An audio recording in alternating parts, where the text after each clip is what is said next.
If you're hearing this, it means I made it back, but not the way you think. My body returned, but my mind never left that battlefield. It stays there, in the cold. And what happened that night was never supposed to be told. But the silence is louder than the guns. They told us to forget. They told us it was for the greater good. But there is no good in what we saw. Every time I close my eyes, I'm back in the mud. I can still smell the smoke and the copper.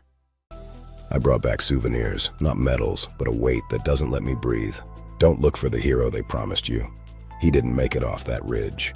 I'm just the ghost that came home in his place. Remember that. My name doesn't matter. I was just another soldier, sent into a mission that sounded simple. Go in, clear the area, get out. But war is never simple. We were trained for the noise and the orders. We weren't trained for the silence that follows the storm. Every step on that ground felt like a gamble. Every shadow looked like a threat. They call it collateral in the briefings. We call it the faces we can't forget. The lines they draw on maps don't show the cracks that start to form in the soul. It's not just about winning ground. It's about what you leave behind on it forever.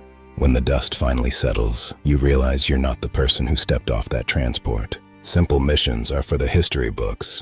For the rest of us, it's just survival. My name doesn't matter. But the story, that's all we have left to carry. We arrived before sunrise. The world was still, but something felt off. The silence felt wrong, too heavy. No birds, no wind, nothing. It was like the atmosphere itself was holding its breath, waiting for something. That's when I knew something wasn't right. We weren't alone in this silence. Every shadow felt like a gaze. Every quiet moment was a warning. If you ever find yourself in a place this quiet, don't wait for the sound. Just leave. Because once the silence breaks, it's already too late. They call it the first mistake, but at the time, we just called it a mission. The rain was heavy, the air was cold. We were ready for anything, or so we thought. We were 5 minutes out from the target. No intel suggested any resistance. The commander gave the order to move in. We trusted him. We always did. But that decision was the beginning of the end, because someone was already waiting for us. The silence was the first warning. Then the first shot fired. Everything changed in a heartbeat. I was the only one who made it back to tell the story, the only witness to a catastrophe. Some choices can't be undone. They stay with you long after the smoke clears. They told us it would be a simple extraction, in and out, no complications. The landing zone was supposed to be cold, but the air felt heavy, like the forest was watching us. I've been in the field for 10 years. You learn to trust your gut over your orders. And right then, my gut was screaming that something was very, very wrong. The first shot came out of nowhere, then another and another. Within seconds, everything turned into chaos. Screams, gunfire, explosions. That's when I realized this wasn't just a firefight. This wasn't a mission, it was a trap. We were walking targets. Someone sold us out. We were set up from the moment we left the base. Now, the mission has changed. The only objective left is making it out alive. It started with the static, a low hum that swallowed every frequency. The radio stopped working. We were completely cut off. No communication, no backup, no way out. We checked the perimeter 3 times. Nothing but silence. And the worst part, we couldn't even see the enemy. But we knew they were there. Every shadow felt like a threat. Every breath felt like a mistake. The fuel is gone. The lights are next. We're running out of time. Then, for a second, a pulse, a signal from the deep. If you're hearing this, don't come looking for us. Stay away from the zone. It's already inside. The silence, it's not empty.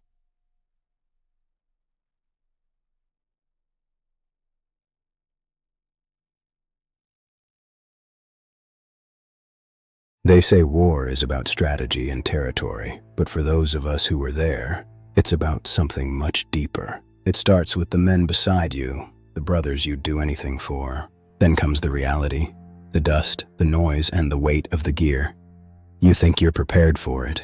You think you know what to expect. But nothing prepares you for the moment the world shifts forever. There's a silence that follows the chaos, a silence that stays with you.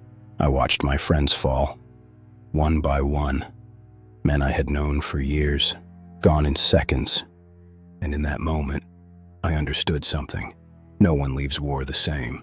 We carry those memories, not as a burden, but as a reminder of what we lost and who we became. The air was thick with the scent of rust and old secrets. I knew they were close. Every shadow seemed to move. Every creak of the floorboards felt like a death sentence. There was no way out, no back door, no second chances. Just me and the silence. I had spent my whole life preparing for a moment like this, but nothing prepares you for the actual choice. The exit was right there, so close yet miles away. Time was running out. I had two choices, stay and die, or run and survive. And what I did next, I still don't know if it was courage or fear. Sometimes the hardest part isn't the survival, it's living with what you had to do to get there. They thought they had me cornered. They thought there was no way out, but they underestimated one thing, my will to survive. The sirens were getting closer. I could hear their boots hitting the pavement. It was now or never. I took a deep breath and pushed through the doors. The cold air hit my face, but I didn't stop. I ran without looking back. Explosions shook the ground behind me, bullets flying past me like angry hornets. Every step felt like my last. My lungs were burning, my legs were screaming for me to quit, but somehow, I kept going. I found a strength I didn't know I had. I'm still here, and I'm not going back, not ever. The world grew still. The chaos had finally ended, but the air felt heavy with what was left behind. And then, silence.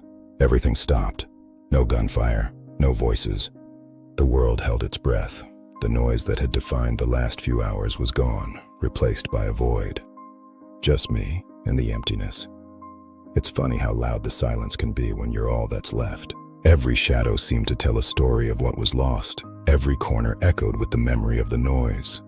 In that emptiness, you start to hear things you never noticed before. The sound of your own breath, the weight of your own thoughts. It's a different kind of survival. Not against the storm, but within the calm that follows it. The silence isn't just an absence of sound, it's a presence of everything we have to live with now.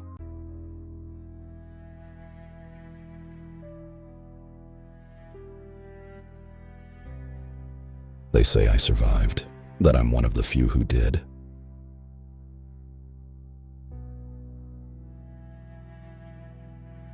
They say I was lucky. But what they don't understand is that a part of me never came back. That hour, that's where I still live.